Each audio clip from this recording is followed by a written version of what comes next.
యెహోవాని స్తుతించుడి, ఆకాశవాసులారా యెహోవాని స్తుతించుడి.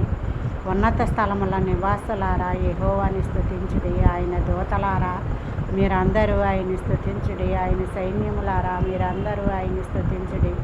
సూర్యచంద్రులారా ఆయన్ని స్తుతించుడి. కాంతిగల నక్షత్రములారా మీరందరూ ఆయన్ని స్తుతించుడి.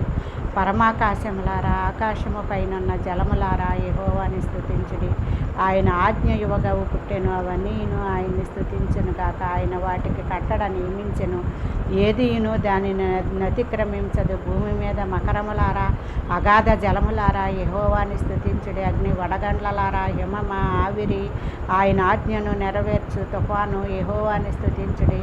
పర్వతములారా, సమస్తమైన గుట్టలారా, ఫలవృక్షములారా, సమస్తమైన దేవదారు వృక్షములారా యెహోవాని స్తుతించుడి. మృగములారా, పశువులారా, నేలను ప్రాకు జీవులారా, రెక్కల తేగురు పక్షులారా యెహోవాని స్తుతించుడి. భూరాజులారా, సమస్త ప్రజలారా, అధిపతులారా, సమస్త న్యాయాధిపతులారా యెహోవాని స్తుతించుడి. వృద్ధులు, బాలురు, యవనస్తులు, కన్యకలు అందరూ యెహోవాని స్తుతించుదురుగాక. ఆయన నామము మహోన్నతమైన నామము, ఆయన ప్రభావము భూమి ఆకాశములకు పైగానున్నది.